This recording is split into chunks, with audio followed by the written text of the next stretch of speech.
This is Della Show, and you're listening to DisArmed at the Armory Club in San Francisco. Hey boys, my man Kingfish came through for us this time, did he, man? I'm annihilated, you know?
It's DisArmed at the Armory Club. DisArmed at the Armory Club. And on our episode nice tonight, levels. we have the one, the only, the venerable, the innumerable Jim Kingfish Sweeney. Hello. Welcome.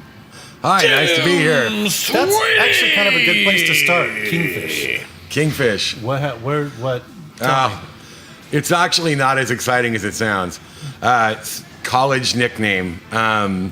When I was in college and dressed vintage all the time, and a friend who was part of our drinking group said, "You dress like that old Southern politician, the Kingfish." See, I don't know who that is. Oh, well, do your... Never damn it, studied. Never studied. He was a populist, probable crook, and other good things in the 30s, and his name was the Kingfish. New Orleans? Yes, as a matter of fact. Louisiana, anyway. That town. So, anyway, that's all it was, is that, you know, I looked like, my clothes looked like the clothes that guy wore. And then along comes performing and emceeing and, you know, stage name and who are you? And I said, Kingfish. And then... So you bit. You wanted to own it. Well, it was more like Monique Motil. It's like, you have to have a stage name. Oh, okay. Here's my nickname. You came up with a name? No, a friend of mine gave it to me. Which brings me to the other thing was I told Melanie, I'm like, yeah, we're gonna have Jim Sweeney on as our guest, and she goes, oh my god, you know, obviously. I know where all the bodies are buried, and not just buried, but dug up and reburied. Oh yeah. Because some of them you had to ask. It's called exhuming. Exhuming, yeah. So she goes, oh, you got to ask him about. She has these memories of the old spectacular days. She's like, you got to ask him. She's like, one great memory I have is how they would come up with their bits, him and Monique and Jeff, and they'd sit around and get some drinks and, okay, now we're going to do this and now we're going to, and she's like, oh, ask him if they still do that for Hubba Hubba. Like, how does the ground play? How does the format? Where do you come up with the theme? How does that all transpire? Oof, that's a big one. That is a fuck of a question. That's a big question, yeah. Well, okay. Yes, it is kind of still like that. Like something will strike me or somebody in the gang funny, and then it starts getting extrapolated out into a bit or a show or whatever. Most of the themes, I mean, the non-formula for how to do a Hubba theme is that it's got to be something really broad, like really expansive and inclusive, so that like you can bring in 17 acts and all have them do something that'll work, that also has some sort of like cultural touchstone thing that everybody knows. Topicality, but not necessarily topical, but like just something that everybody has some sort of connection to. But it's a democratic decision process? No, it is not. unless would the you call it theme is totalitarian? hipster. Unless the theme's hipster, then we deny it. Then we deny it forever. Well, see, it. look, now there aren't any hipsters anymore, so you know. What happened to the hipsters? So topical, now it'll be retro. Exactly. Anyway. It's totally antiquated. For the most part, I make those decisions, but people suggest stuff all the time. So, but I mean, like, in other words, like broad theme, like history of the world, or, warrior women, or I don't know, like, like we do like this, there's a series of them that are science fiction decade shows. So Space Station 66, Space Station 77, Space Station 88, stuff like that.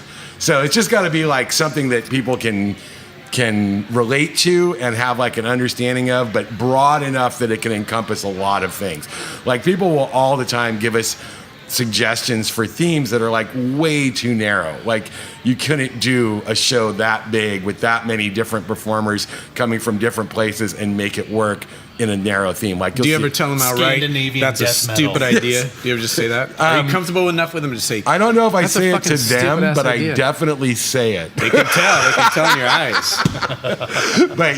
But like people will be like, you should do a Buffy the Vampire Slayer show, and it's like, no, that's an act. That's not a show. And it would be fun to say that's a fucking stupid idea. That's a stupid idea. Jesus Christ, your ideas are stupid. I would never be able to do leave the business. I couldn't do it. That's a stupid idea. But I'd be like, well, for years that's a stupid idea.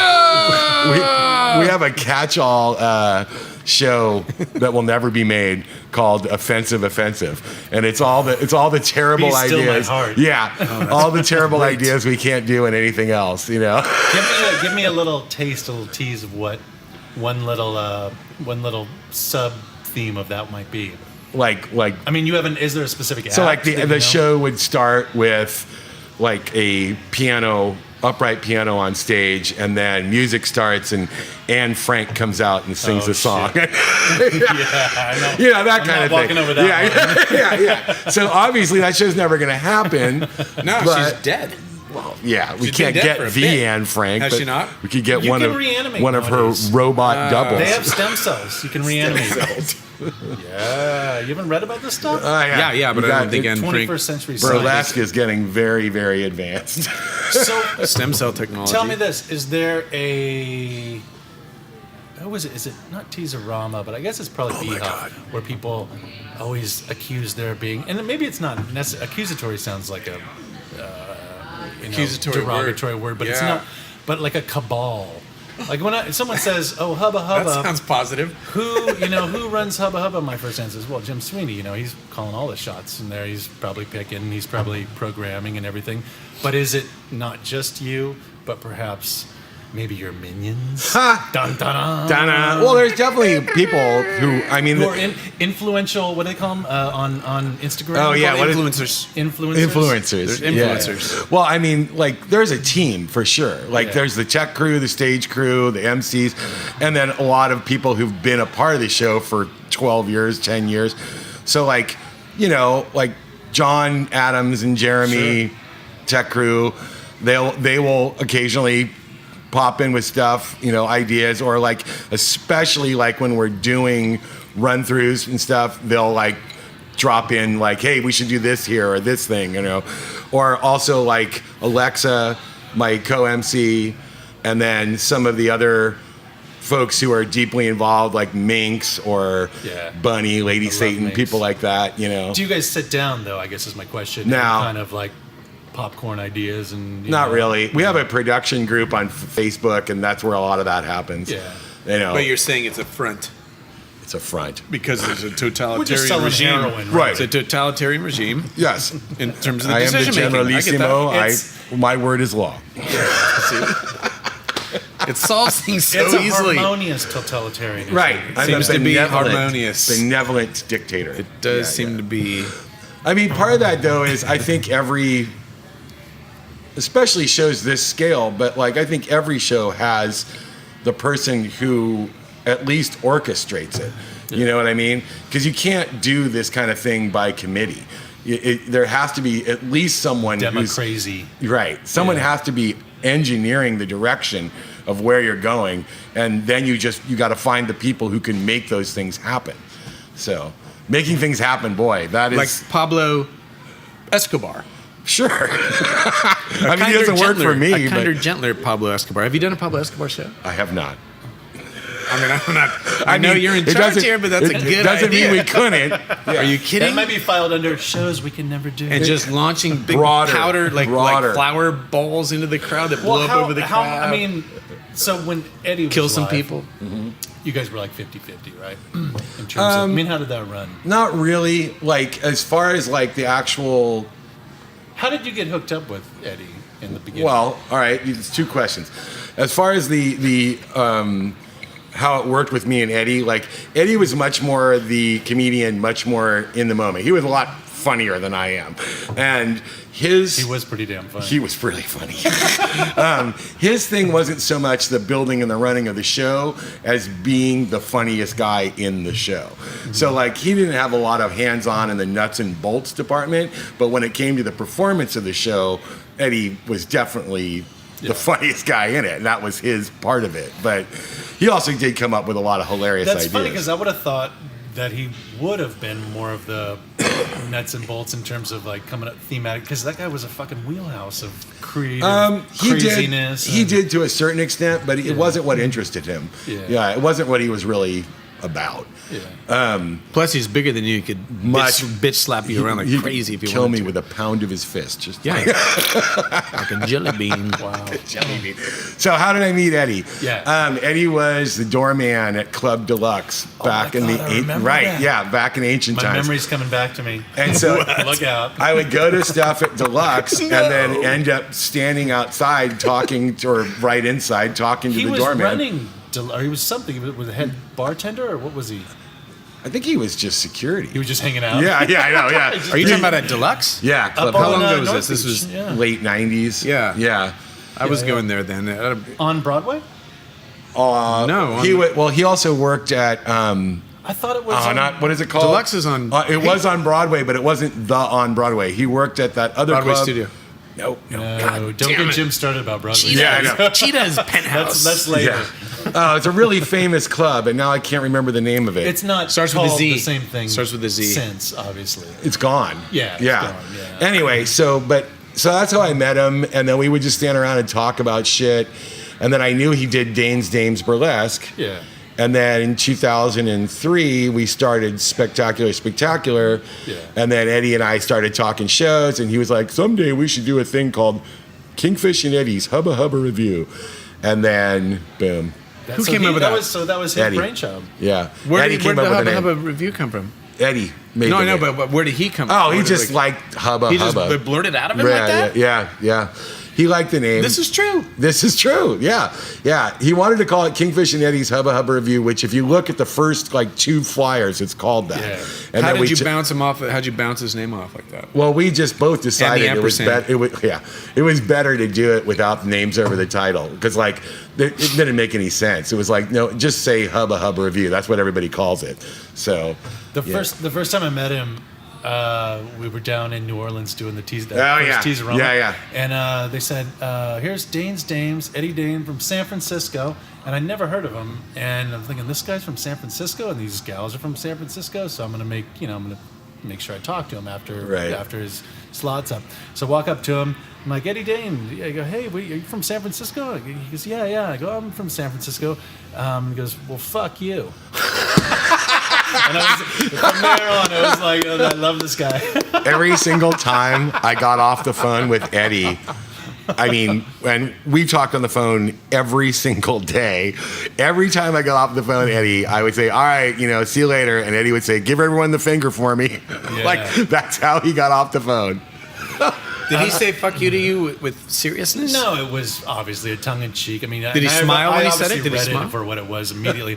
No, he was like that. I mean, we did. No, but I'm saying, did he straight face tell you to? No, it wasn't straight face. It was kind of giggling off. You know how he talked. I would have said it with a straight face. He'd find something to back up against it. Fuck you. He'd always find something to back up against too, because he was so big, Right. And he kind of like, I'm gonna anchor here, and then he'd stay there for like the whole night. You know what I mean? And so I came up to him, and he's like, oh yeah, well fuck you. And then I was like, oh, I love this guy. Yeah, when they smile and say "fuck you," it's a fully different thing. Yeah. And then we did that Tease-a-Rama experience. radio show, which you couldn't make it because I guess you were sick or you had your tonsils out. I don't know what the fuck's going on with you. But anyways, you were calling and you were mad at him because he wasn't saying things. And then you start paging me and you're like, tell Eddie to say this because you guys had some show or something you were trying to promote. And I said, Wow, I don't remember and this I go, at all. and I go, That's what I'm talking I about go, when he doesn't Eddie, drink. we're on the it all air. starts coming back. We're actually on the air, and we're talking, and I'm leaning over. I go, Eddie, this is what Jim's sending you over here. And he's like, fuck that. He just pushes me. Eddie. He kind of reminds me of Chicken. Chicken John? No, it's our Chicken from Gooferman Chicken. Oh, the He's chicken. a super mellow dude. Yeah. Right? And he goes, you know what? I just don't give a fuck. And he's not the kind of guy. He totally means it. Like he's dead serious about it, and he doesn't give a fuck. And he's not. He's not saying it in a mean way. He's just no. Not if a you mean think about chicken. it, It's almost if you have the gracious. possibility to say and mean it, I don't give a fuck. Yeah. That's liberating as shit. Yeah. Yeah, It's yeah. like having no vanity. If you have no vanity, It frees you from you're all set. all traps. Yeah. He does not give a shit. Does not give a shit. Not chicken shit. I give a shit. I try not to. You give a shit too. Unfortunately, I give a tremendous amount of shit. Think about that though. Think if you didn't give a shit. Oh, All your gigs, everything, your life would be so much easier. Probably less I want to be interesting. hitting refresh on the ticket page every 5 I minutes. think that's hit and refresh on the No, chicken you just page. sit there Ticket with- page, ticket You page. look at it okay. once, Yeah. and you'd go, You're all, I don't give a fuck. I don't give a fuck. That's And it. then you close and you show up Slide at the show. left, slide left, Yeah. slide Perfect. left.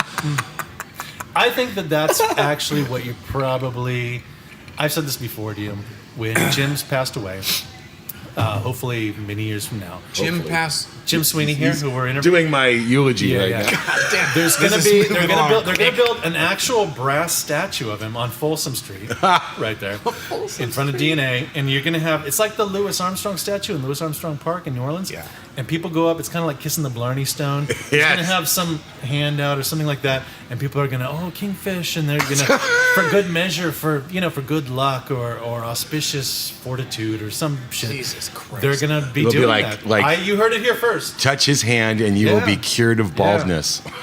And that's because and that's that they'll because- have the DNA pizza shop. He'll be holding a pizza like Bob's Big Boy. Shit. Like a Bob's Big Boy. You just had to find, Right up Oh front. my God. right up front. Oh my gosh. That's No, a beautiful I think image. though, Yeah. I think that it's Except because in 10, 12 feet tall. Right, Like in super brass. sized. everyone There'll knows be a that lot you of give a polishing. shit. And I give that's a why. shit, yes. And you're not afraid to say that. I mean, this is public knowledge. Jim Sweeney gives a shit. I give a shit. And, well, it's like... Get it off your chest. While all of us here work in the entertainment industry in San Francisco, which we all know is like the meat grinder to end all meat grinders. Good meat grinder. And, it's like, we managed to have a good time, but it's like, it feels like every day you're trying to keep it from disappearing. And so this is another thing, a major touchstone that I wanted to, is like, how the hell does this guy fucking keep it going? I've just been, Low speed. Are you talking to me? No, I know, you're a fucking Death Squad clown. You can't do anything else. I know how you keep going. Yes, I don't give a fuck. I'm talking about a real carbon-based biped over here, like Jim Sweeney. I'll take another Pinot Noir.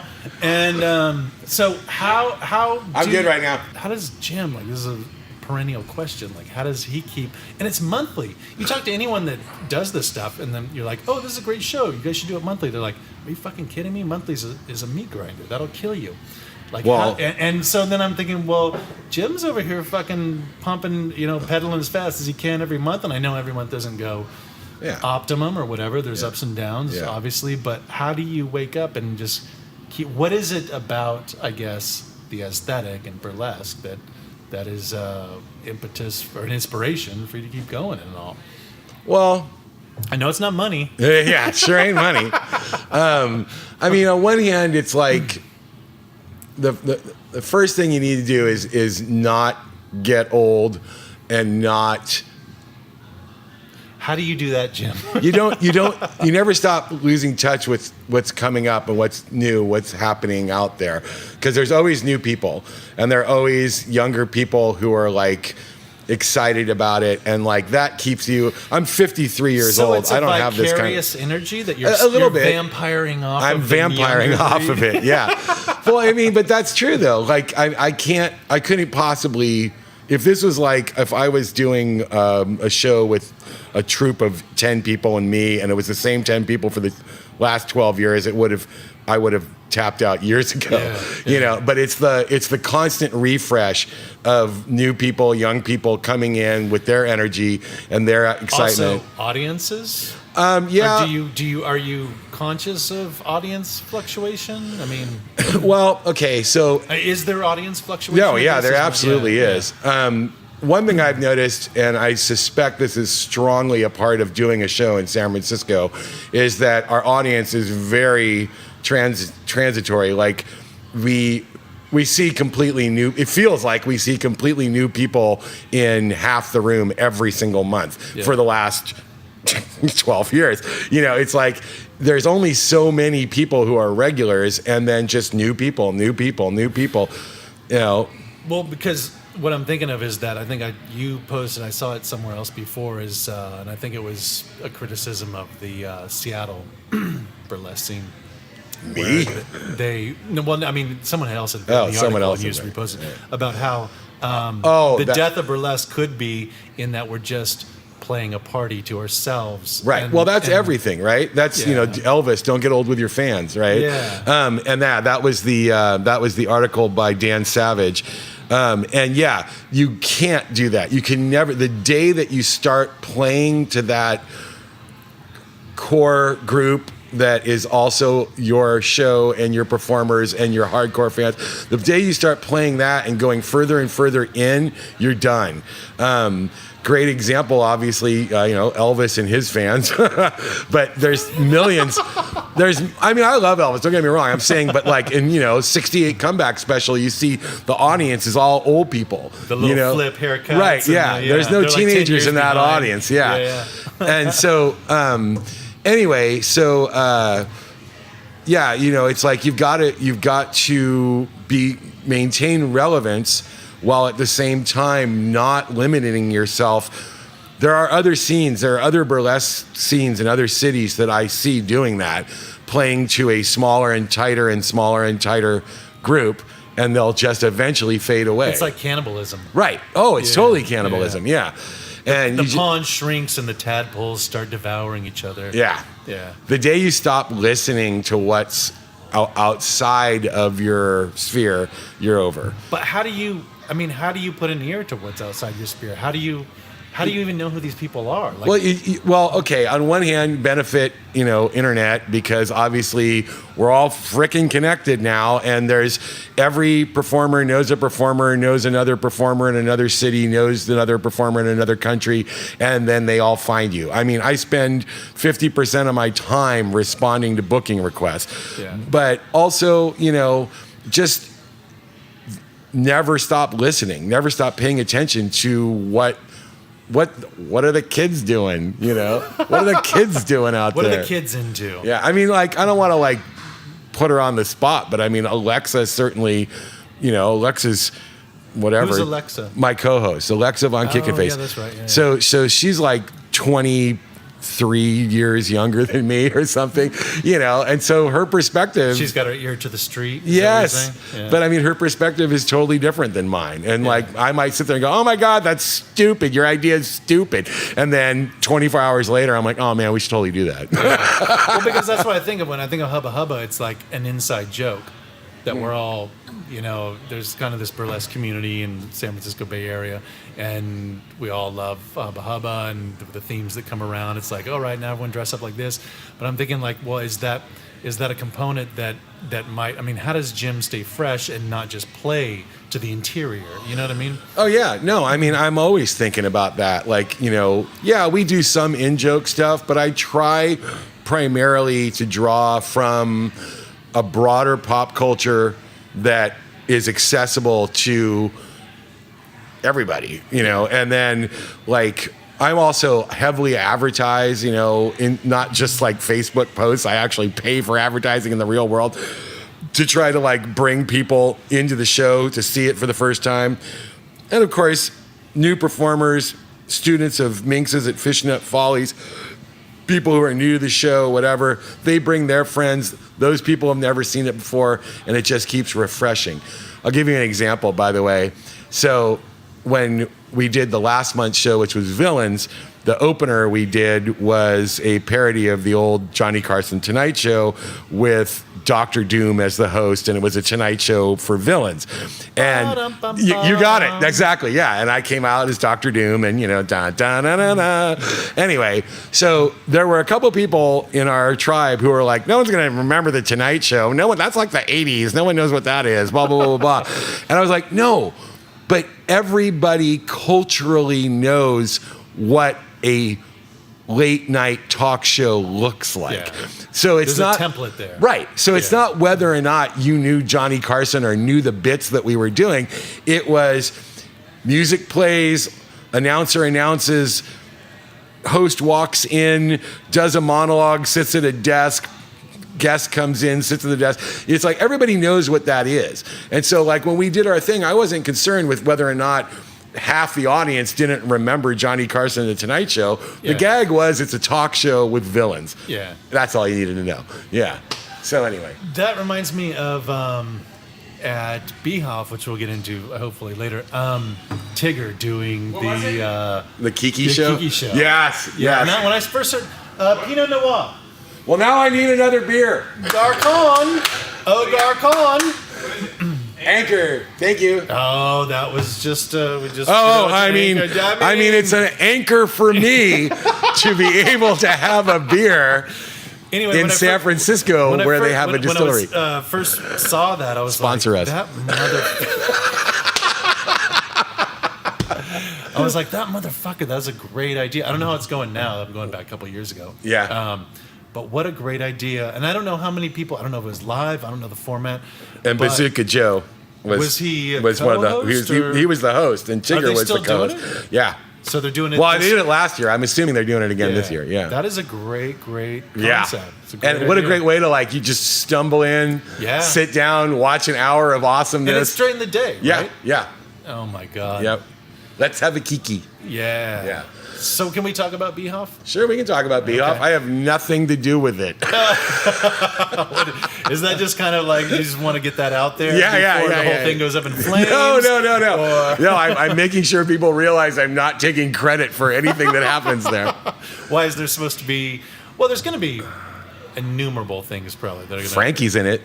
Frankie Fictitious. Frankie Fictitious Well, is she should be. competing She in is- Best Debut this year. She is. She's the amazing. best. Literally the I love best. that gal. Yep. She's who? What about for the Queen?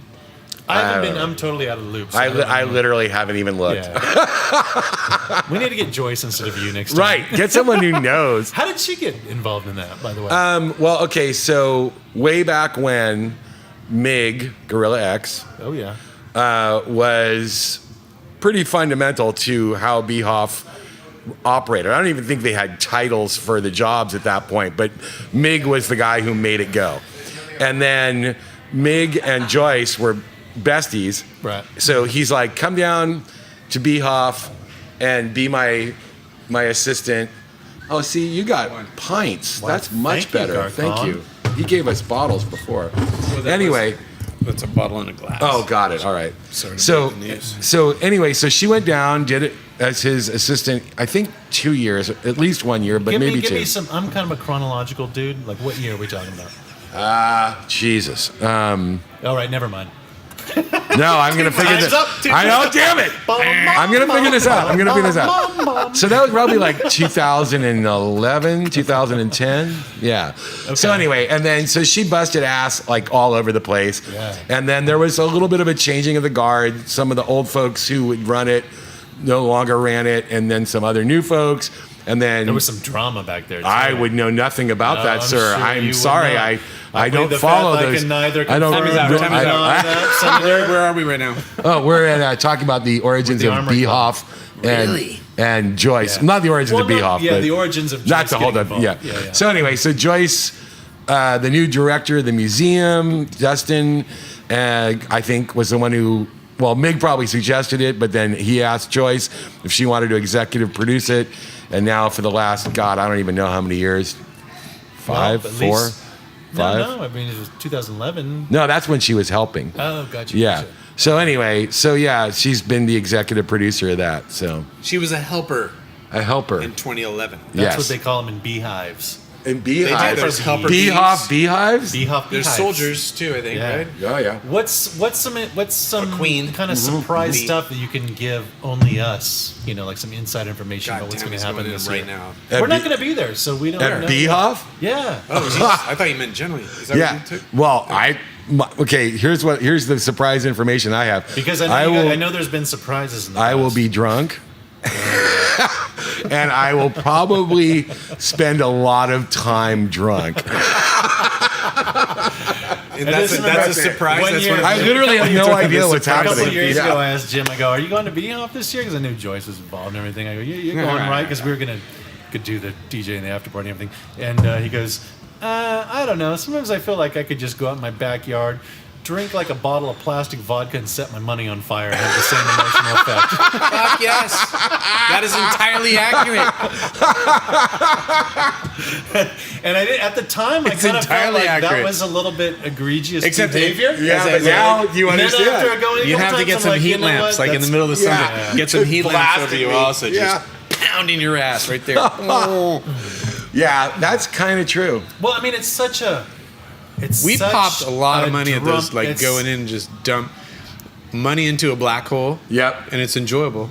That's That's not another to topic say- I want to that's talk not- to you about. That's not to here. say that we didn't get a lot of help and some comps and things like that from. Oh, no. I through just there, mean the yeah. experience of going that place. Oh, you mean emotionally? We dropped a lot of shit. Well, Fuck, maybe yeah, we with did. you. I'm talking about financially, like real terms. You were the one on financially. acid.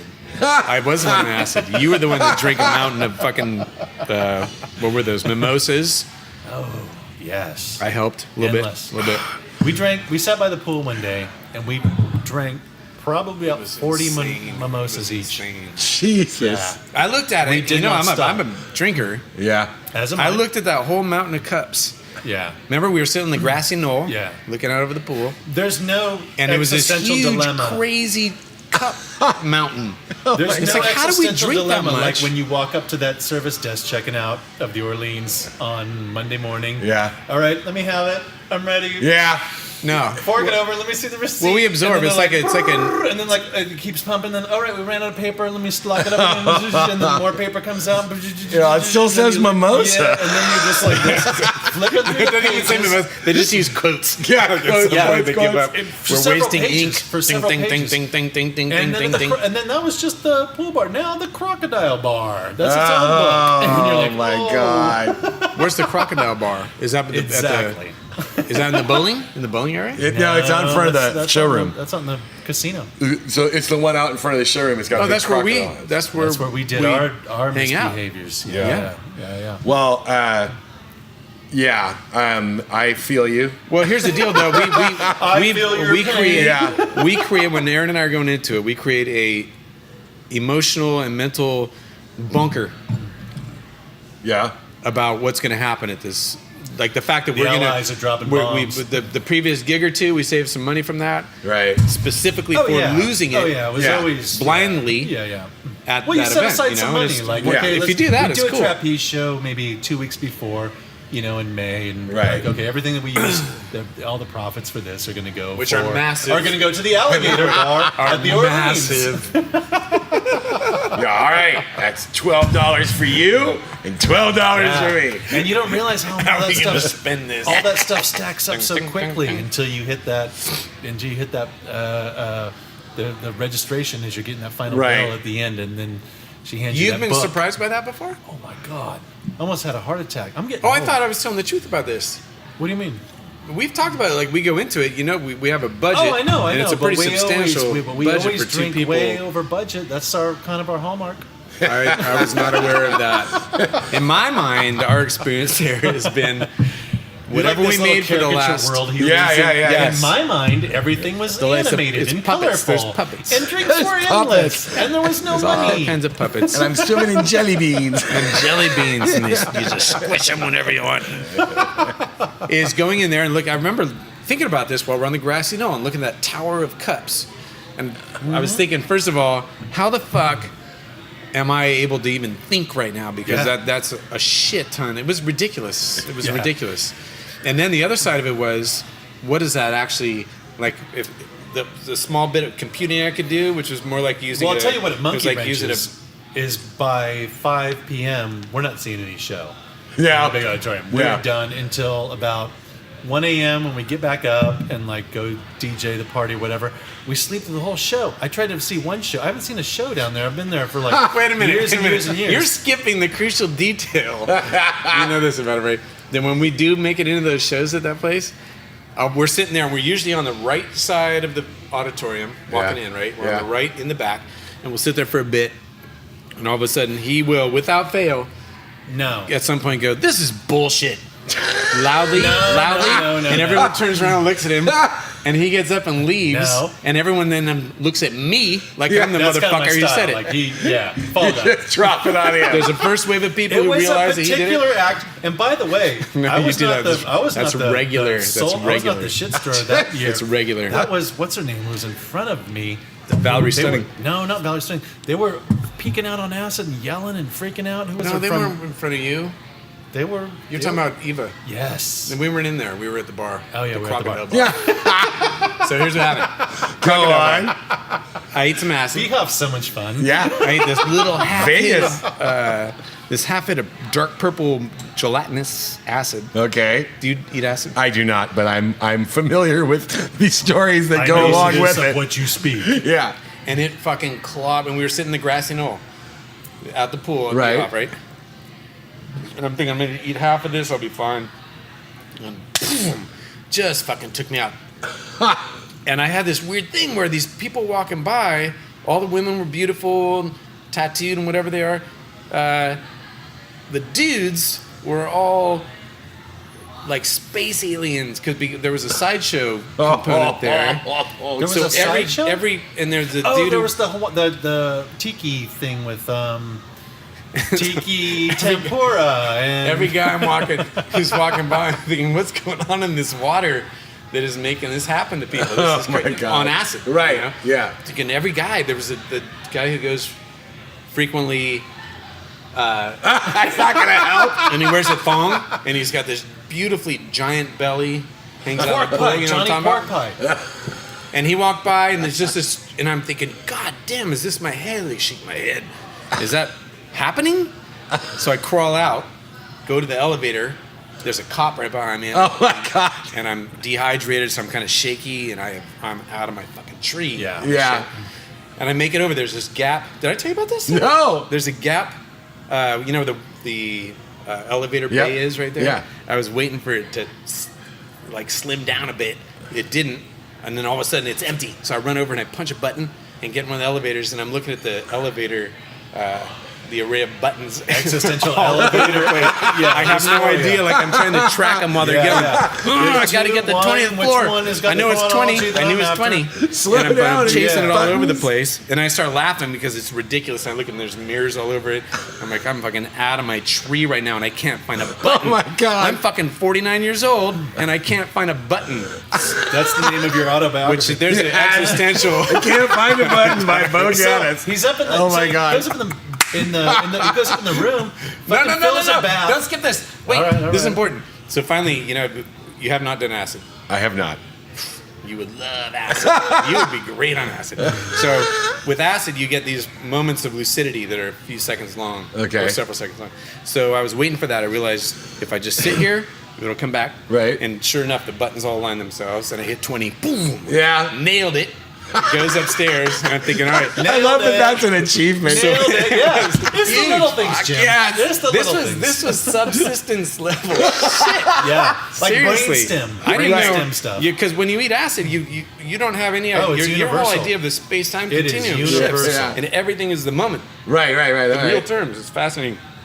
So I get up to the 20th floor, and the doors open up, and there's all those long hallways that have all the paisley. Yeah.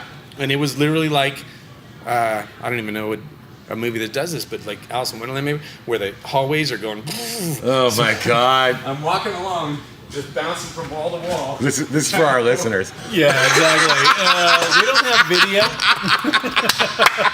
So Holding on to the walls and knowing that I didn't actually need to hold on to the Right. walls But the rest of the way you process acid, it's like your floor is undulating and the walls are coming in you and going out. Oh my and God. those daisies are all popping up. Cut It's fucking amazing. two. I'm down at the beautiful. Piggly Wiggly crayfish or whatever. The Piggly Wiggly crayfish. And having some lobster and margaritas. And then I'm like, I gotta go to my room. I gotta change. There's a big night in front of us. And I go up there and open the door, and I'm like, it's kind of like that scene in Fear and Loathing.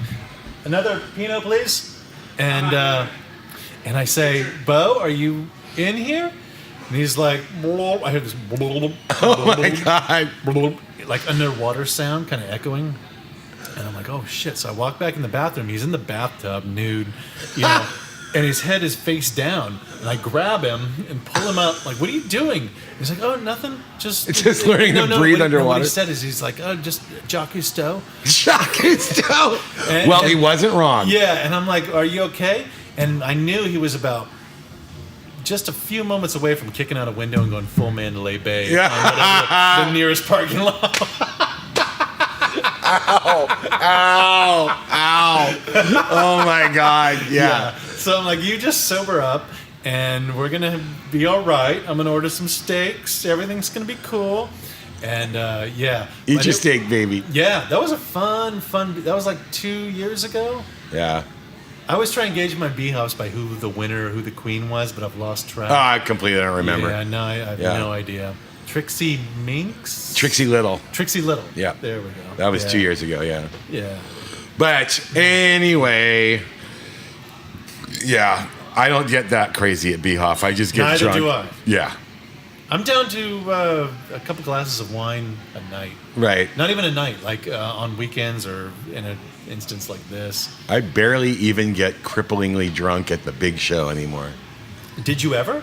Oh, baby. What am I saying? I just chased that ball into the road. Yeah. Oh, no, it's all right. Yeah. No, it's been a while since that. But, yeah, back in the day. Oh my favorite was your 40th birthday. Oh, my God. That was... Okay, how tragic is it that was 13 years ago? That's tragic. 13 years ago. Tragic. Yeah, gothically tragic. Yeah. Yeah, but being carried out of DNA... And then there were so many. Oh, yeah, my 40th birthday. He had a team of people. He had like a because you needed to, or because you wanted to. Oh, I couldn't. I could not walk. Wow. So, have you heard the epilogue of that story? Maybe because it's quite epic. Do I want to hear it? Yes, we do. So, you do. You may or may not recall that Audra Wolfman and the Speakeasily gang, at the end of the show, dumped 10,000 ping pong balls. I remember. Yeah, right. Yeah. So off the balcony at the DNA, just boxes and boxes of ping pong balls, just everywhere. Yeah. So I was on stage. I was completely obliterated. I had nothing. People were really enabling you that night. I have a lot of friends. Bad people. Those mean people. So anyway, I was wearing a zoot suit, and we all know zoot suits have huge pants. And were you wearing that? Oh yeah. So the next morning, I wake up. Yes, Jim. So somehow my contact lenses were out. Don't know who did that. No shirt, no socks or shoes, but my pants are still on. Were you at home? I'm at home. The contacts are out of your eyeballs or out of my eyeballs in the case. Like in the case. That was very compassionate of one of your friends. Wait for it. Okay. No shirt, no shoes, some service. Did your butt hurt? Wait. Pants, big, giant zoot suit pants, completely filled with ping pong balls. I'm in bed, filled with ping pong balls. And I look over, and there's a naked blonde girl laying in bed next to me. I don't want this, Jim. I don't want this. I'm obviously nothing happened because I'm wearing zoot suit pants filled with ping pong balls. Whatever. My dick can get through ping pong balls for sure. Not this many ping pong balls. And I look over, and I swear to God, the first thing I think is, oh my God, I hope she's not dead. See, that speaks to something entirely. The conversation just got all fucked up. So there were some great jokes that night. They almost did like a roast. She was not. And we're still friends, by the way. They almost did like a roast for you. That's good to hear. And some of the best jokes I ever heard were that night.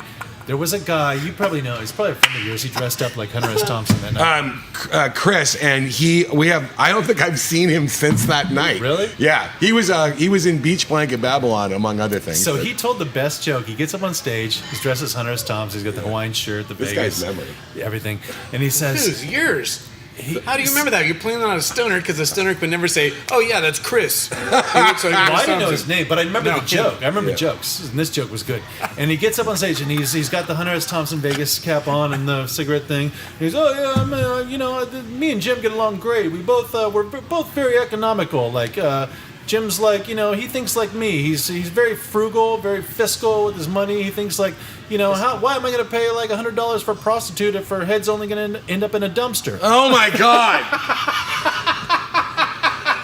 Cut tape. I remember that. Did you mean that? I heard That's that joke hardcore. and I was like, That's hardcore shit. I found my home. That's scary. It was That's scary. It was scary. I don't and like it was it. on the edge. You It was didn't tell me crazy. this movie was going to be scary. He was your friend. He was your friend. Well, now I'm glad I haven't seen him in And the 13 years. Okay, now hold on. The other great joke for the night, Jim's family shows up. Yes. This is And, uncanny how he remembers this shit. Yeah, it is. It was a great night. It was No, a great but I night. mean that's. Well, I do 13 remember my years family ago? was there. Yeah. You remember words from 13 years ago? Or What full year are we talking sentences? about? 2000. When did you turn 40. It's incredible. 13 years ago, so 2005. So yeah, so he's up on stage and his family's there. He gets his family up on stage, and he's introducing his sister, Yes. his family, and everything. And he leans in the mic and goes, his sister goes. She leans in the mic and she goes, "I bet you didn't know that Jim Sweeney could come in a girl form." And Jim What does rocks that a mean? mic up Yes. to him, and he says, "Oh, I've come into the girl form many a time." What did she mean? Oh, that she meant. That's how I. Yes. That was also the night. They could dress in drag. Is that what she No. was God suggesting? damn, No. keep up, God. No, I mean, just come that on. there was a girl who was a Sweeney. Yeah, like That's what I'm familial. saying. Yeah, Familial. yeah. But yeah, familial. She was But- saying, I'm his sister. I bet you didn't know that Jim Sweeney can come and physiologically. Yeah. That was also the night. So my whole family was wearing fezzes, my mom and dad included. Yeah. And that was the night that my mom said, it's just nobody so has you ever know, said in the history yes. of the world. So my mom says, just so you know, none You of said this. it in front of your parents, Jim. Yeah, whatever. They can take it. My mom says, just so you know, this is not new to us. We used to go to burlesque shows back in the 60s. Did Oh, yeah. They used to. Here I know your parents Yep. are local. Yeah. San Francisco, North Beach, I'm blah, blah, always blah. enamored of your parents. Oh, my God. They're What you amazing. share of them and everything Yeah. on social media. I I mean, don't I- like them. You do. I think I they're love them. Yes. the things he shows. I'm like, God. Okay, the recent picture of them dressed as Mickey and Minnie Mouse at their yacht club event, and my dad's Mickey Mouse shorts fell Jesus down, Christ. and he's standing there bent over, 77 years What do you mean old. they fell off? They were too big and they dropped off, and he's bent over pulling his Mickey pants up, and my 78-year-old mom is standing there laughing hysterically in her Minnie Mouse costume while my dad's pants are down around his ankles. That's gorgeous. That's gorgeous. Now that's how you stay married for 54 years. Yeah. I should try some that. cool parents. Yeah, they're awesome. And I like this little seafaring. Oh yes, Yeah, we these are little boat folk. yacht Yeah. His aesthetic parents and everything, like me yeah. a lot more than they like you. They're scared of you. Everybody's scared of me. Well, he's very but tall. I'm saying Yeah. you sound like you have a bigger affinity for him. You don't. I do. I feel like he's intentionally tall at them. Yeah, like I've been able to manifest, He is. physiologically manifest this height. Yeah. I have a great Maybe Molly not. story. Go on. You do. So I had to give this stuff up years ago because, as you know, I'm a monster. You are a monster. And but one of the great stories, which I heard secondhand, was from your own brother. Oh, when he was boy. over my place. See, this is why you don't hang out with people who don't get drunk or do drugs. Because they recall. They recall. So I'm talking with Tommy, and we're like, he's telling him all about this recent stuff, and I'm like, Never heard of yeah. Tommy, I've heard of him. Yeah. So I'm like, yeah, I have to take a bunch of things off the menu, cocaine, I'm done with that, blah, blah, blah. And he's like, oh, yeah, I remember one time there was a New Year's party about 10 years ago or so. And he's like, you were DJing, And I'm like, really? Where was it at? And he goes, oh, I don't even remember, but I was there. My brother was there. We were doing a little kind of hubba thing. You were Della Show's DJ and everything, or programming music. And he's like, my brother comes up to me at one point. He goes, your job is to watch out for Della Show. And he goes, why? He told Tom He told Tommy that. And Tommy's like, why? And he goes, because he's on something tonight, and I don't think it's pot.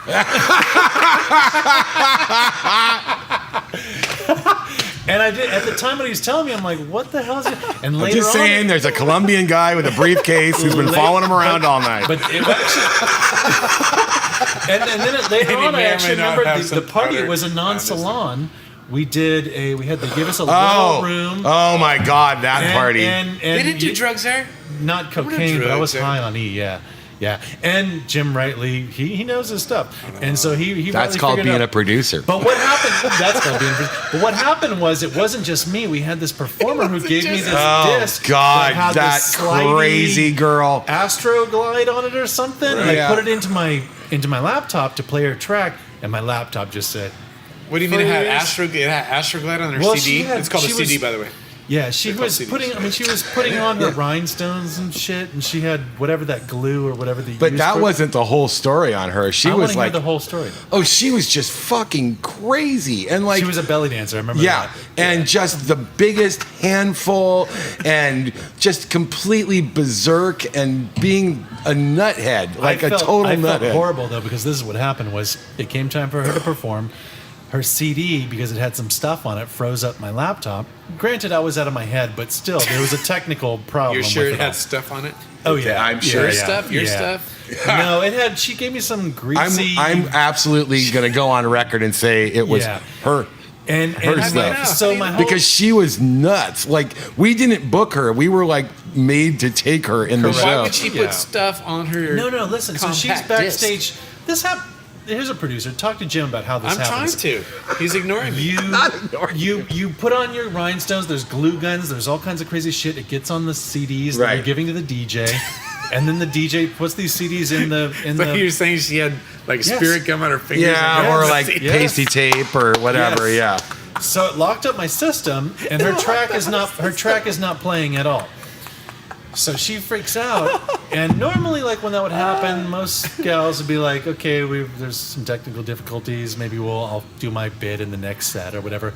She just burst into tears. I don't know if you remember. Yeah, I do. Yeah, and she just bursts into tears, points at me, "You fucked it up." Runs back to me. So professional. And I'm like, and granted, I was out of my head on E, but at the same time, I can, it's not the first time I've been out of my head on E in programming music. Don't talk to me about this. So I feel a story coming I've got on. the Iron Curtain. So I'm like, this is not working because your CD is all goopy, and she just cries and cries, and I felt so bad. Even though I knew it was her fault, I still felt. You told her those words that your CD is goopy? Yeah, I told her that there was some stuff on her. Did you ask her what the goop was? I don't want to know. It could have been human goop. That's what I'm thinking. Yeah. It's happened. I have no idea who you're this talking about. To you? Oh yeah, You've gooped on a CD. Not me. Nowadays, performers are a little bit more hip to they know they can't touch their CD. Nowadays, we're not even dealing. We're not even dealing with CDs. Have you done a thumb drive before? Oh my God. No, I have not. Whatever. But that was the night that I grabbed the card stack off the stage and said, "Okay, we're done here," and just like walked out. It was at the San Francisco... At the gift center or whatever it's called, right? Yeah, the Flower Emporium. Whatever, yeah. The Flower Emporium. That party was... The San Francisco Concourse Pavilion. Concourse. That's where there you go. Yeah. Was this with Vaudeville? It was Joe's party. Well, Vaudeville was part of it. Sea of Dreams, baby. Sea of Dreams. Yeah. Oh, yeah. 2007 or 2008, something like that. Yeah, it would have been right about then. Yeah. Yep. Yeah. But yeah, I like how it was a fucking train wreck. How disciplined you're being by leaning into the mic right now. You That's told incredible. me to. I know, but I'm doing what you told me to. Remembering that right now is impressive. Muscle memory. But that happens. Sometimes Muscle memory. you can't get the performer's track, and then really hell breaks loose. Well, and you then guys have John Adams. Loudly, so he's on the spot. Yeah. There's been it's not infallible. Oh yeah, I've got no one's infallible, but I mean, it's live entertainment. Well, other than you, yeah. Right, okay, right, besides you, yeah. Good. On tape. You're on tape. Do you hear that? Yeah. I don't hear that out of you. Maximum effort. Into the fallible realms. But I mean, it's live entertainment. Shit's gonna break. Don't fucking spaz out. Like, trust the system. Yeah. And what you have to also learn with live performing is like just go with it. You Right. know what I mean? Like, okay, if something We have a phrase for that. Tell me. You got to hub it. You got to. It's like, your prop falls over, your costume won't come off. You grab that whole thing as a hubba? You turn it into a verb? You just hubba that. You hub it. Who was that crazy Italian dancer that was doing a documentary? You know what I'm talking about? Oh, yeah. Shit. God, I'm looking right at her face. You know what I'm talking about? Yeah, of course. Maybe it's better that we don't mention her. But well, anyway. Anyway, we were doing a trapeze down in L.A. and she came on and I was programming her music, and no fault of hers, but all of a sudden the cabling like got loose or something in my laptop, so the music goes out and cuts black. Everyone's wondering, okay, what's going on? Ooh, everyone, some people always cheer when that goes out. Yeah. We got a blackout, and we're hustling. I've got a whole crew there trying to figure out what is it. We're trying to diagnose. Nothing's going on. Finally, she starts just leading this clap, and she starts improvising off the cuff, doing her own. And I was very impressed by that. I thought, well, that's what you got to do. Yeah. Jesse Ring of Fire did that recently at a Monday Night Hubba, where he, his music didn't work, and he just got the audience clapping, and he did his whole act. Yeah. It's like that's you just got to do it. You just got to fucking roll with it. Yeah. I mean, live entertainment, baby. You can't just stop because something broke. And that's your first inclination too, is to like stop, diagnose what's going on. Let's get some technical help over here. But no, it's better to just kind of go with it. Just go. And No one's gonna complain that you saved the moment. Everyone's having a blast. Right. Let them continue with that blast off of me. Speaking of which, so since we're doing ancient times stories, that was 2008. Yeah, well, I'm gonna go even further back. Yeah, that's still ancient times. So, one of the greatest, most terrifying moments ever. I want to hear this. Was performing at this awful horror convention. You may remember this because I think Mel was in it. Yeah. And going out on stage and realizing that it was an entire room of sober people. Are you saying nobody horror? Horror. Like horror movies. Yeah, but it was this in dry convention? Yeah, it was at the Hyatt. Yeah, it was a Monique Motil zombie show. Thank you, Jason. I think Mel was in it. I'm pretty sure. Yeah, I might not have been there. Anyway, point being, horror convention, dry convention, and nobody has had dry because of Alcoholics Anonymous, or no, because bad weather. Yeah, bad weather. Bad weather doesn't. No, because they just they were horror nerds. They weren't people going to a burlesque show. They were horror nerds at their horror convention, and nobody had a drop. And going out there and doing a burlesque show in front of like 100. What year was this? Oh my God. 1894. Yeah, like 2000 and 2001 maybe, 2002. Oh, yeah. Wow. Pre-spectacular, pre-hubba. Yeah. Anyway, point being, it was just like terrifying. Like trying to like get them to cheer, trying to like tell a joke in front of an entire room of people who haven't had anything to drink. That's a rough crowd. Yeah. Well, we've done it with Vaudeville. The flip side of that is too, where you do these corporate gigs. And these people, there's a bunch of beautiful women, incredibly talented, running around in lingerie doing their shit, which and people are talking about the HR manual.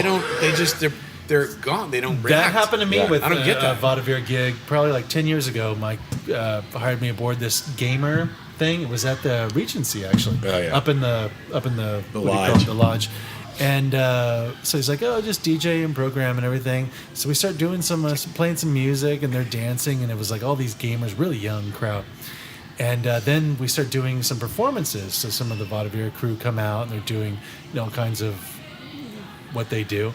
And I call them kids because they were probably around 20, 21, start jumping up on the stage and grabbing like Shannon Gaines. Oh my God. You could die doing that. Yeah. And so me and Mike are running out there Get off. What are you doing? This is a show. Back off. And that was kind of my last. I'm like, you know what? I'm never doing a corporate gig again. I can't take this. Do you remember the one at I've done a Moscone? shit ton, and that never fucking happens. Usually these guys are petrified. That's what I'm saying. Yeah.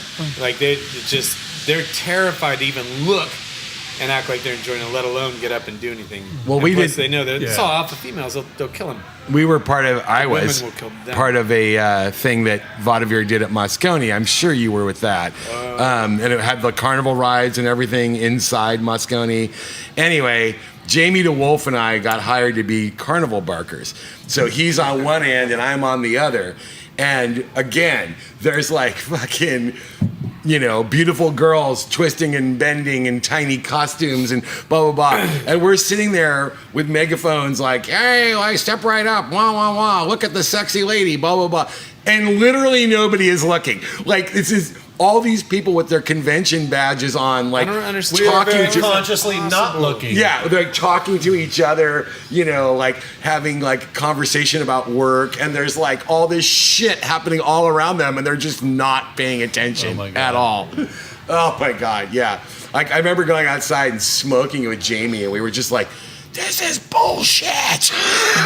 It's too much. Yeah. I can't do it. I don't like it. Yeah. I mean, I like it I like it from the point of view you're milking the teat. Oh yeah, I like the that. money. I love the money. I love the paycheck. Yeah, but I don't like the completely lame people who can't even look at a live performance. We had a situation in Vaudeville. We did a Microsoft gig, and Hire me. and we're doing our show. And Gooferman was doing the music for it. And Chrissy, who's a contortionist, comes out. Chrissy, who works with Victoria, right? Uh-huh. He does. I know. He's a contortionist. I know. Holds the balloons up. Right. She's popping him. He comes out. He's wearing a thong or something. Yeah. And these guys are like, she's hot. Oh no. All these engineer guys. Yeah. I see it coming. It was beautiful. I leaned over to Vegas. I watch this shit. This is crazy. And all these guys. And so the way tech gigs work, you've been there, right? Right. Is that they clump up. Right. Yeah. The men all clump up in these little, like you have an engineering clump and you have a sales clump and you have a marketing clump. Usually a lot of engineering clumps. Right. The sales and marketing clump's bigger and worse. Worse, yes. Shot, yeah. for sure. Anyway, so they're watching, and I could tell them they're lusting. They're lusty after Chrissy. Ooh. And Chrissy's a dude. Yeah. You know? Yeah. So when that way, there's one move that he made. I don't remember what it was. Like he did the splits or something. It was you like, could see a bulge. There's balls. And I look back, and there's like this wave hit them. Like, fuck. And they're all pushing each other like junior high. Like, oh, I wasn't into that. Yeah. I wasn't into that. You were into that. Yeah. I wasn't. Yeah, then they went home and Googled boy porn and don't tell their friends the next Chrissy day. had no idea. Chrissy's just doing his thing, right? Right. He had no idea the reaction to that, but it was like fully visible. Right. Where people are all nudging each other. Hey, You check did it, her dude. out. I didn't do it. No, I would didn't do never. it. Bozos. So when you have those moments, I feel like in corporate gigs, there's something beautiful about the discomfort that happens to people. Oh, in yeah. Situations. Yeah. Whether it's they realize that this person they thought was a woman is a dude, right? And they have to backtrack through all this fucking psychology in their head. Yeah. Not only with their group, but in their own head. Like, wow, I was actually attracted to that person. Yeah. And that's completely foreign to these people. Completely fucking foreign. Completely. Holy oh shit. my God. Yeah. No, I feel you.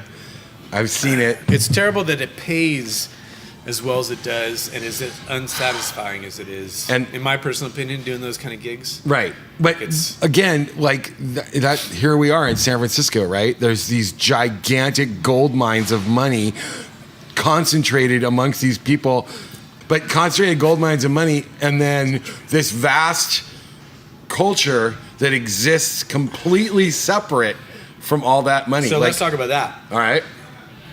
There needs to be a bridging. So how do we do it? Let's talk about something else. All right. While I was peeing, we'll get back to it. While I was peeing, we were talking earlier outside. So the way this whole thing works is that we take breaks to smoke, and we take turns getting drinks. Right. That's how this podcast I think that's works. been the way the tribe has. Well, this particular podcast is like a rigor methodology to it. Yes. Drinks. I want to talk about. Wait. What? Wait. Sorry. Hold on. So while we were outside, we were talking about this whole concept of the pay-to-play scenario that happens with burlesque, right? Where all these different festivals and showcases, the people performing in them and involved with them are typically paying their way largely to pay, like if they're traveling, they're covering their costs. They get a stipend. It's usually minimal. Right? Usually none. Or none. Or Yeah. none. And Some that pay, pisses me some off. Like, pay, I want some to places pay. see that change. Having been involved with this world now for a while, is watching that because it doesn't happen with circus that way. It doesn't happen with bands. It still does with bands, but it's isolated to like Los Angeles, where you have to go in and sell tickets to your own show. Yeah. They're still not egregious as where you have to pay your way to go to an event Right. that you're performing in. Right, That's right. insane to me. Yeah. So I want to hear, Yeah. if you're cool with talking about this, what you think about that whole thing. Well, I think like you made a good point. Like if there's a ability to organize an off-site show that pays money, that if you can do that in a way that isn't going to affect the event and still manage to get people paid, then Right. do it. I think do it. I mean, Why I think can't the event itself, and again, not Behoff, I understand what the Behoff's mentality a is behind that. fundraiser. It's Yeah, different, right. sort of. I'm not that it's sort of a fundraiser. It's definitely a fundraiser. Right, oh, yeah. I mean, I'm siphoning some shit off. We worked this whole thing out when we had our suite up there. Right. Where we got this tube. We rerouted it. Thank you, Joyce. Thank you, Joyce. We rerouted one of the money tubes so that it shot up into our room. The money tubes were shooting them into our room. was What the crazy heck are you talking about here? $100 In the bills. bathroom, it's like the pneumatic system they use at Costco, right? Where you put the money in the tube. It's something I worked out on the side with Jay Siren. Oh, all right. Jay's staying at our house this weekend. I love so Jay. yeah, That's horrible. I just like seeing Jay walk around the house. She's a great guy. I would hate that. Oh yeah, that would be the worst, Wait. right? So, this whole thing of outside of having a bigger cause to it, like Bia, the fact that people go and perform who've spent tons of time crafting their act, Right. or their discipline, Right. Go in and perform on their own dime. I feel like outside of yes, you can do it in the space of like ancillary events to the whole thing. Yeah. But I don't understand why it doesn't happen at the actual events. Yeah, I think. Why doesn't it? Okay, I so honestly don't. this is totally conjecture, completely conjecture. But I think one thing you run into a lot is, number one, most of these things are thrown by people who have no business sense whatsoever. Okay. And, it's more like... That helps this whole conversation so Right. much. If he would have only said that to begin with. Yeah. I didn't know. But I mean, most of them are like, oh, I'm a performer and now I'm producing a festival and I've never run a business and I don't know how to make column A go to column B, blah, blah, blah, blah, blah. Now, the other part of it is that most people involved in burlesque, there is a sense of they're fans, even though they're in it, they're also fans. And I gotta say it's a convention, just like any other. It's Star Trek convention, it's whatever. But there's no fans of these things. But they're the fans. That's what I'm saying. The performers are the fans. Right. So you get a situation where they're paying not so much to go and give their talents for free and pay to be there, but they're paying because they're going to see all their friends at the convention. They're paying for they're paying for the social aspect of it, Right. And they're paying for the network portion Right, of it. I exactly. totally get that. Right. At the same time, I'm not denying that you're right about there should be a way to monetize it. Thank you. Nobody does You that. got to take the two things together, though. You got to take the two things together. I mean, nobody denies. I want to put on a festival, so Everybody does. I'm going to go get this theater that costs $20,000. Yeah. And then I'm going to go hire all this union crew, and then I'm blah blah blah blah blah. And now, oh, woe is me! I'm 30 grand in debt, to throw this party. Blah blah blah. blah. Woe is me. Yeah, but point is that they don't see things in a business context. I don't think. I may be wrong. People Like I said, throwing the events. throwing the events. I Well, think. either way, though, even if they did, the fact that, and this is similar, we were having a conversation in Sacramento with this musician I know. It's like, Sacramento, if you play a gig there, these bands do 2-3 hour shows for $250 Yeah. for 8 people. It's like, that's bullshit. That That's is totally The bar's bullshit. kicking ass. They're making all kinds Right, of money. yeah. Right? So something's got to change in that sway, right? In Right. San Francisco, if you've been around long enough or whatever, you're pulling enough people into the place. Yeah. There's some levity to that, and usually it's way better than that. Oh yeah. Because Sacramento has no, their idea of a formula for that isn't completely artist, not agnostic, artist. What's the word? Driven. Negative thing. No, taking advantage of them. Oh. Manipulative. Oh. Yeah, I get it. I get what Too you many mean. syllables. I know what you mean. Well, okay. And the fact that bands keep doing that, like that they agree to do that, Right. just like the pay-to-play shit in LA. If you go to play in Viper, yeah. here's the tickets you have to sell. this many tickets. Right. Yeah. Otherwise, you pay this overhead on it. That's bullshit. Yeah. Viper Bar is making shit tons of money off of that. Whiskey goes. Well, what do you suggest? That it gets eliminated. There's no pay-to-play thing. Like, you take these burlesque festivals and you make a conscious effort to pitch them to the public, to get the public. Public to doesn't come want see. it. Yes, Okay, they do. but yes, they here- absolutely do. If you But market wait. it right, they do. Wait, yeah, and you just said it. You market it right. Okay, as far as I know, and I may be wrong, but I'm pretty sure I'm right. As far as I know, I am the only burlesque producer in the Bay Area who pays for ads in the media. Not Media being what? like for me currently, it's Hoodline, but I used to use SFist. I used to use SF Weekly. Jim, up Oh, my watch out. ass Watch for out. trapeze. Burlesque. You're a DJ. I mean, No.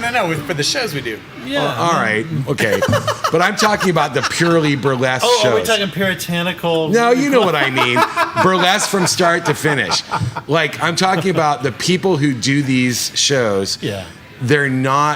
They're advertising their version of advertising is putting flyers out at other burlesque Which shows. does not Gotcha. work. Right. Gotcha. I'm not talking about like you're throwing a party that has burlesque in it. Sure. I'm talking Yeah. just burlesque shows. And where I was going to with this is I think that what you just said is it's the marketing. They're not trying to bring in the general public. They're marketing it by posting it on Facebook groups, or it's only going directly to other burlesquers. Gotcha, yeah. Right. Which is why, But- as a business model, that fails. Right. But as a business model, because like I said, most of these people have no business background, no business idea. Sure, but they're also replicating, If I look around, which I've done a bunch of at this point, of looking at these different festivals, because I have an idea on how to, I want to fix this, or throw this idea out there to fix things. Look at all these different festivals, and they all, almost without exception, have a situation where it's a pay-to-play. You might get a stipend. You're saying that earlier. You might get a stipend to some extent. It's never enough to cover it. It's like if you go out and play as a musician, you go out and play South by Southwest. Right. They give you this pittance Yeah. to cover a band bringing, Pittance. and you have no idea where your set's going to fall. In Yeah. the scheme of things, you get 2. Last time I looked, you get 2 out of however. If you have a 10-person band, you get 2 passes into the convention. Like, it's a fucking ripoff. Yeah. On a business level, Right. floating entirely on the chance, and this is kind of what the burlesque thing's doing, is that you make the right connections and things fall into place. Right. And that's what I don't like. I don't like that these people have spent, and I'm not talking about, it shouldn't be a free-for-all. It should be like curated burlesque talent, music talent, whatever it has to be, where it hits a point of quality, Yeah. that Yeah. kind of shit should be rewarded Oh yeah. versus having to facilitate all these different environments on their own dime. That's Right. fucking crazy to me. That's crazy. No, I absolutely agree, and I mean, no one sitting at this table is going to say there's too much money floating around in live entertainment. I And might. One But- more beer. but I think the problem is that people don't understand where money comes from. Like, they think that money. Where does money come from, Jim? Money comes from customers, and they don't make that one last leap. All they see is venue or So why are they doing it though? Why would you throw a festival and have no business positive outcome? prestige. Are you saying people that Prestige? that not Yeah. doing that? I think is Prestige. a big factor. Like, look at what are the festivals called? They're named after the states they're in. You know, Usually. Yeah. All facts. Well, you know, like Oregon Burlesque Fest, or What state is that? he just made My that up. own Yeah. You know, or Arizona Burlesque Fest, or whatever. Show Me Burlesque Fest, because Missouri, you know, whatever. There's a state called Show Me. No, I'm but it's the learning so much. state There's a Show Me motto, state. Mr. Gattis. Anyway, point being, but like it's a prestige thing. I'm not bitching about what those people do or how they do it. I'm just saying that those are examples of you throw a festival, it's a prestige thing. Even with Hubba, our annual Burlesque Nation show, which is, by the way, on June 8th, you know, that show is the most expensive show we do every year. And I do it Where's that? because everybody's from out of town, and I'm paying like more. Following the Burlesque Hall of Fame. Following Burlesque Hall of Fame. I'm paying more for those performers than I would pay otherwise. Sure. But point is that we do that every year, and I'm gonna just go ahead and say it. We do that every year to put a little elbow in and say that like Hubba's this big. This is what we can do. You know, As you And- should. Right. You know, it's Yeah. we're not just fucking around like. You know, but it is a prestige thing. But I'm not saying you're wrong though. That there should be more money in it. There Thank you, absolutely James. should be. Thank you, Mr. Gattis. Yeah. I mean, it should not be. It shouldn't be that Yeah. way. To me, it's. I feel like there's a with any kind of intuition, kind of informed intuition, meaning like people pay attention to how things work on business level. If you set it up, yeah, What do you want? I'll have a. I'm beer. completely good. Okay. IPA. Ew. IPA is like drinking one of those Just little ran. tree things. It's so funny. Like he hits a point of buzz. Yeah. Where he jogs. Gets excited. which you never see that guy Yeah. jog. He jogged. I saw him jogging with his daughter. Actually, it freaked me out. Super. Not that he was jogging with his daughter, but that he was jogging. He was moving. Anyway. So I feel like if there's a way, and there is a way, if you can pay attention to life, not you. No, I know what you mean. Sure. I know what you mean. No, actually, I do mean you. Me? No. Okay. And set it up in such a way that you can charge a good ticket price to make it happen. Yeah. It's going to benefit you as like all these festivals. I'm talking about these burlesque showcase festivals, etc. You can set it up in such a way that you don't have to have people pay to play. Right. You just have to have a sense of who you need to bring into it, right? Yeah. To watch it as an audience, and that's I feel like it's cookie cutter at this point. Like if there's a new state called let's call it Mr. Bottomless. Mr. My Bottomless. kid loves that. Bottomless state. So you have bottomless little island out there.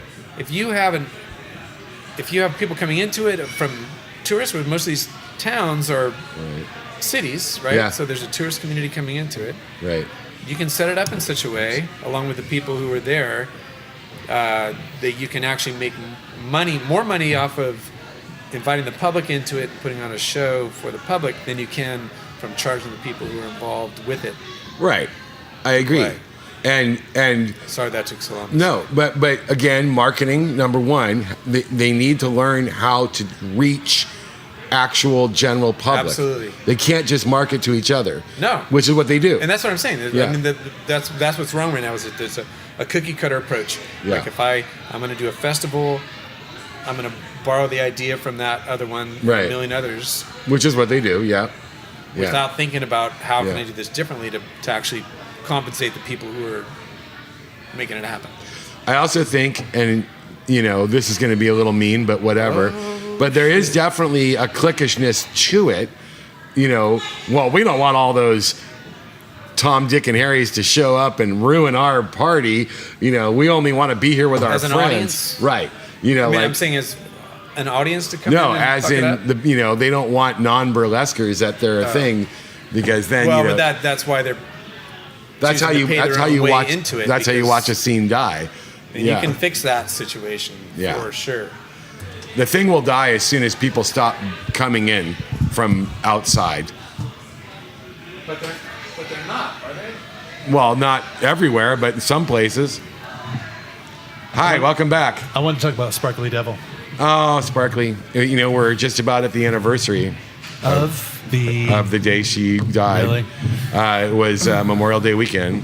Well, it's right before Beehive. I remember that. Yep, it was. Yeah, it Memorial was Day weekend. Yeah, Friday or Saturday, I forget which. 2013. This week. Yep. Yeah. We have a band playing at the Uptown Show in June called the Tahoes, and one of their songs they do is about Sparkly. It's amazing to me that she was able to, even I guess you would call it posthumously, get that whole effort going in terms of now there's the Sparkly Challenge. Right. You know? She was She was a fucking she's powerhouse. fucking dynamo. Yeah, like she did so much for the community. Just even, from personal, casual mentoring and friendship to fundamentally changing the structures of the way we do things. And it's like, and all that. And she was this hilarious Lucille Ball, rubber-faced female comedian who could do like ridiculous comedy and then be completely drunk. Oh yeah. and still like pull it out, and yet she was so much more than just that. Like she was way more. Yeah. She was, and I feel like I always had this bad pill in my head because when she died, so her and I used to go back and forth. She knew I could kind of write, and she was great. She had that little pen house. That she wrote about. What was it like? Dildo. It was some sort of sex toys on Sundays. I can't remember. Yeah, but it was something like that. And she was good. She could turn a phrase, and she was really fucking hilarious. Yeah. Sparkly, man. Yeah. But at the same time, I was also a diehard devotee of Satan's Angel. Oh, yeah. So you can see where this is going. Go on. Yeah. So, I went on tour with Satan's Angel in Teaserama with Michelle Amore and the gang, and I fell in love with her. Man, that gal was just fucking salty. Crazy. She's salty. Every morning waking up, chain smoking with vodka. No, we're going to fucking rip this shit up. She'd tell me, Della Show, she had this old Santana song, I don't know, Gypsy Woman or something. Yeah. Turn that shit up. He's the only one that knows how to turn my shit up. I'm like, dude, I'm just turning it up to like to 6. Yeah, exactly. She's like, only Della Show knows how to turn my shit up. Wow. So like oh my god, I wish you could have met her. Well, she's still alive. I shouldn't say that. Yeah. Wait, who? Yeah, Satan's Angel, not Sparkly. Not Sparkly. Yeah. Other side of it was this dude 2 years ago or whatever. The guy, the MC, who's like. What happened to your let's talk about that real quick. What? When you got booed.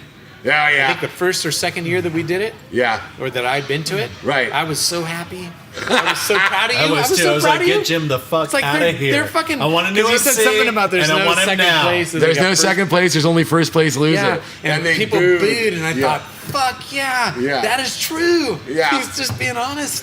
But they're like, no, everyone gets a hug. Everyone's special. There's nothing bad about burlesque. Special Olympics. Do you, which is fine. Do you worry about that stuff? I mean, in terms of like people going around and in the burlesque community, like being particularly sensitive to. Obviously, I'm Well, okay. no innocent victim. Yeah, of course you are. No, I don't particularly worry about it. I don't particularly worry about it because, as I said to somebody who was freaking out recently about something like that, I was like, look, I've been doing this for 15 years. If I had done anything wrong, it would have already come out by now. Yeah. There's No, but in terms of like thematically, like shows, we've talked about this earlier. Oh, are there things we don't want to touch?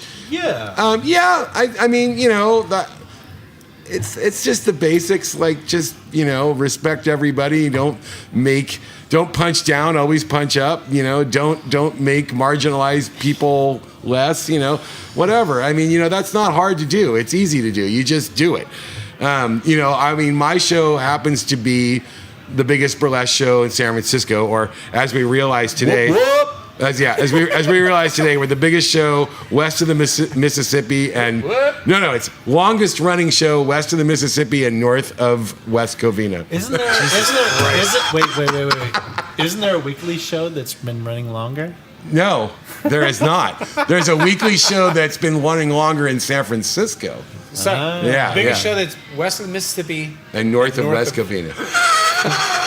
Why North Covina? I just Because it picked rhymes West with Covina. North Korea. Yeah, I just picked West Covina. No, because somebody posted about our show saying the longest running burlesque show in the world, which we're not by any means. And then my friend Jamie, DNA, said, "Oh, that would have sounded really good on the website." And I was like, "Well, maybe we're the longest running show from west of the Mississippi." And then I remembered, no, we're not. Like Luca Vavoom has been running longer than we have. But they're not still. They're But- not current. But we are definitely the longest running show west of the Mississippi and north of West Covina. Which there's a lot of territory Right. there. I mean, that's like Washington, Oregon, Yeah. Idaho. Jim, you laugh, but that's a monumental thing. Yes. I think it's. I am think monumental. It's totally. My client does not mean to laugh. No, I'm sorry. No, I mean He's just happy about it. I'm the first one to Why are defend you so Jim serious? Sweeney. So what the fuck were we talking about before I got off on that? Taboo topics. Satan. What were we talking about? Yeah, is there stuff that we can't do? Yes, there's stuff that we can't do. do. There's stuff that we can't do because I don't want to do it. Yeah. I mean, like, for example, like, you know, I don't want to do anything that the show is supposed to be for everybody, right? So I don't want to do anything that makes anybody feel like they shouldn't be there. Like racist stuff? Oh my God, yeah, for sure, like racist stuff. But or whatever. Everybody should feel like it's okay to be there for them, personally. I mean, comedy's always gonna like have Have you ever been like balled out for anything? Like, have you been? not legitimately. No. Illegitimately what's balled out. Illegitimately. I mean, One time when we did the peanut and water, please. Hubba Hubba Reviews, Viva la Revolucion, and it was a show about a banana republic being manipulated by the CIA, Shit, I can see and this blah, thing blah, blah, coming blah, a mile blah. away. So, God okay. damn, how did you walk into that? Wait, Jim? hang on. So the SF Weekly was there, and they took photos of the show, and after the show, they in post-production with the photos, put brown face on me. Like, in other words, made me look Latin, which I did not do. You were not doing that during the show. In the show. Yeah. And the photos are incredibly, the coloring is very obviously fake. Like, it's not meant to look real, but regardless, it does, there's me in the costume darkened to look like a Latin American person. And the fact of the matter is that did not happen. I was not in makeup. None of that occurred during the show. But afterwards, people who weren't at the show criticized me for having performed in brownface, despite the fact that I did not. It was the SF Weekly photos that colorized me to look like that I had nothing to do with.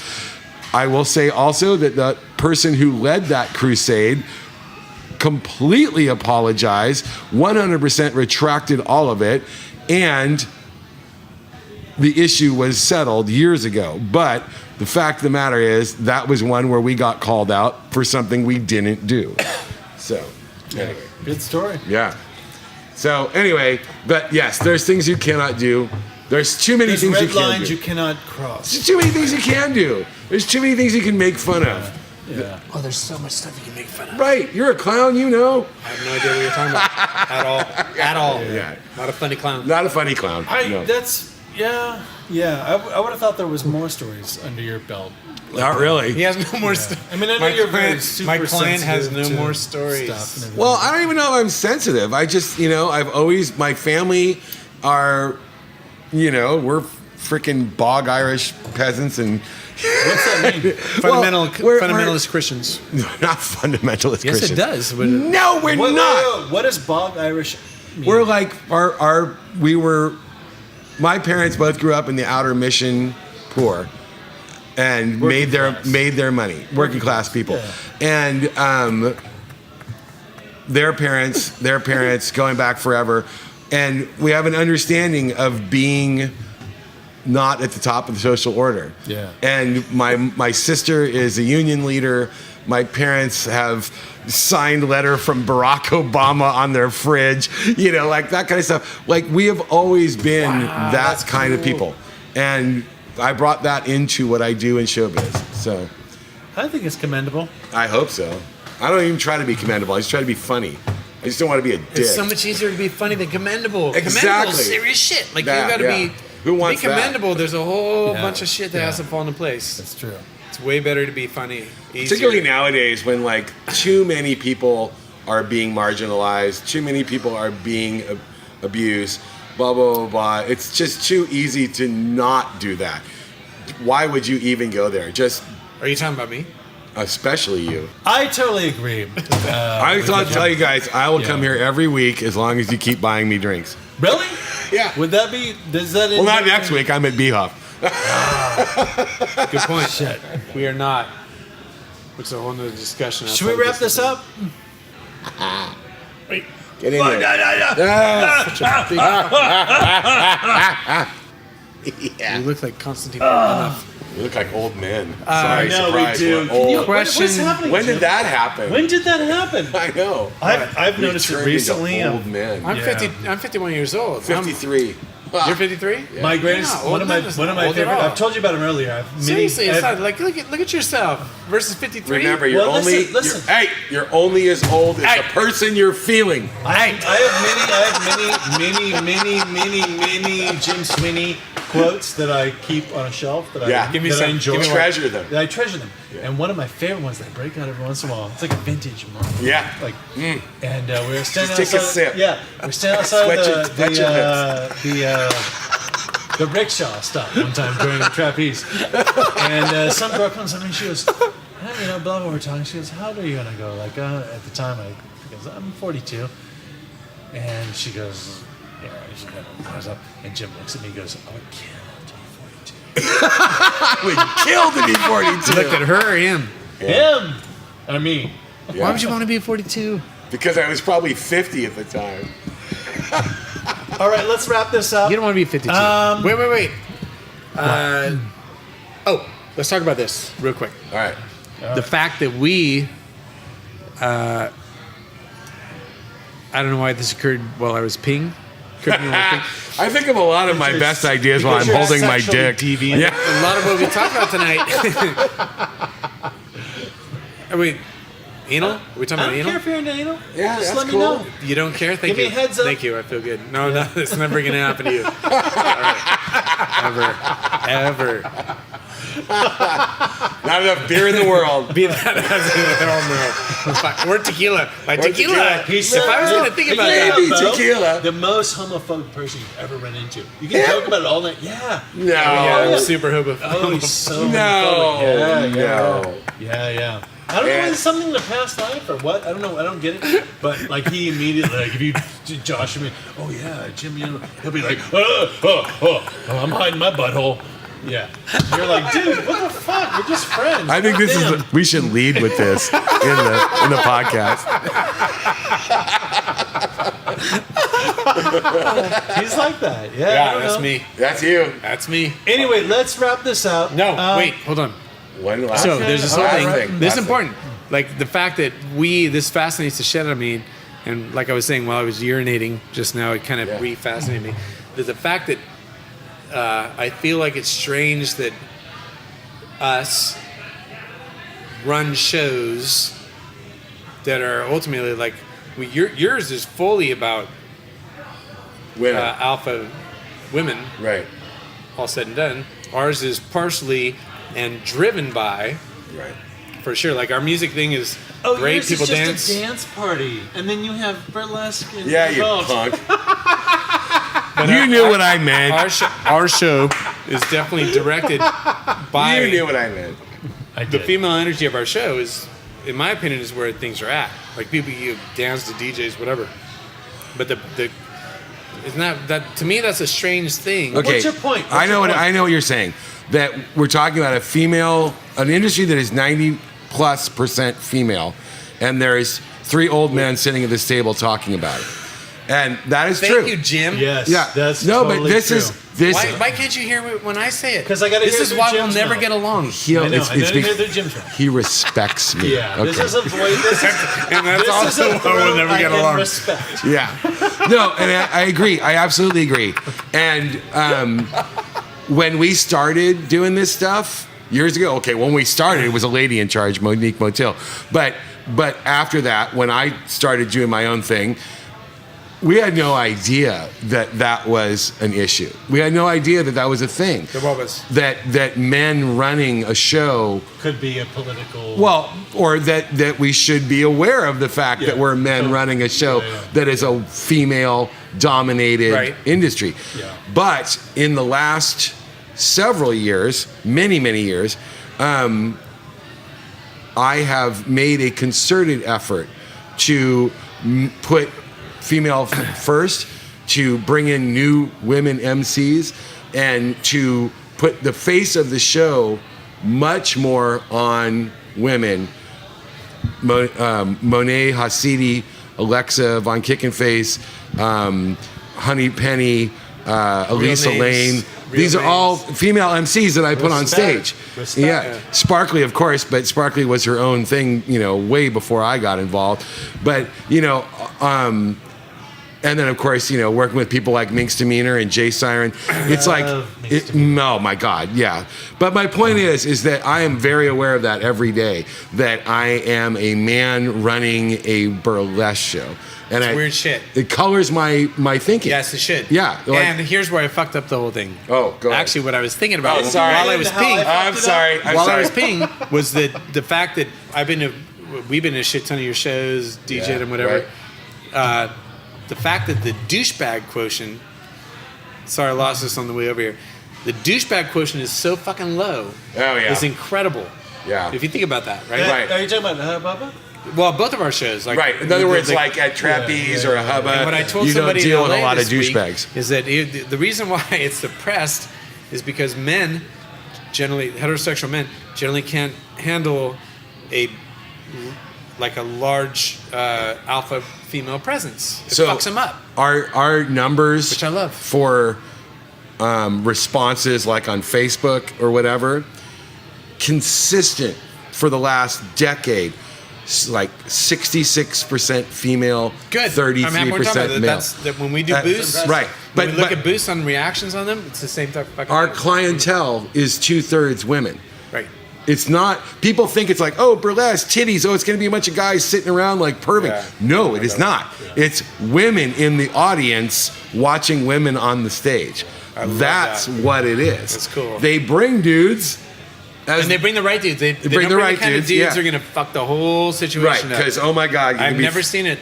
I've never seen them. There's probably been. Oh, sure. At Hubba Hubba. Yeah. So, like some guy. Particularly if we do like gigs that aren't specifically ours. I'm not going to name any, but like where we perform in somebody else's show. Not trapeze. God damn it. No, I'm talking about something that's not a burlesque affiliated event. Yeah. And then, then you get the dudes who jump up on stage and, do that kind of shit. But when it's our world, when it's the crowd too, though. Right. Grabbing. Oh, that too. Yeah. Oh God. Yeah. But when it's when it's stuff like trapeze or hubba or fishnet follies or sirens or whatever, the vibe does not go that direction, and even the biggest creeps tend to realize that like this is not for you. Right, and that's what I'm saying though. Yeah. So the alpha-ness, the fact that it's ultimately, despite the fact that we're producing the show in our cases, the fact that it's a matriarchal situation ultimately. In real terms. And when you say producing, we're facilitating it. Yes. We're making sure everything's plugged in. We're making sure everything's going. We're making sure everybody has their spotlight, whatever. But we're not sitting up there going, do, me, this is about me. Well, except for Aaron. Well, but I've certainly, especially in early burlesque days, early neo-burlesque days, you saw that all the time with male MCs who were like, hey, look at me and all my ladies. I would never say that about your friend Paul Nathan, the most gracious and wonderful. He is gracious, wonderful. I talk shit about anybody. All right. Yeah. Paul, hire me. Anyways. No, but seriously though, like the cheesy, like these chicks are my chicks MC bullshit. That was such a thing. Or like every freaking promo poster for every burlesque show in 2006 was some guy standing there wearing a zoot suit surrounded by chicks, and it was like, oh. I bet you weren't wearing a zoot suit. Yeah, I was. I had no idea. Some guy walked up to me. He's like, "We need a guy for a shoot." Oh, in a zoot suit. So I'll wear a zoot suit. But that wasn't your plan. That was that photographer's plan. It was life's plan. Yeah. All right, everybody. I want to close this out. I want to give him. Aaron Delishaw has drank all of the city of Napa. I drank the whole city of Napa. And I'd like to give a props out to Jim Sweeney, who's fucking... I'm amazing! I literally think he is, as I said, he is the venerable godfather of burlesque in Come to my shows, pay money. San Francisco Bay Area. Bring your money. And I very much appreciate him coming up. Bring your money. Thank you, Jim. Thanks, guys. Thank you, Bo. Thank you, Aaron. Yeah. Yay! All right, just kick that shit over. Oh, there it is. Whoa! We got a Yahtzee.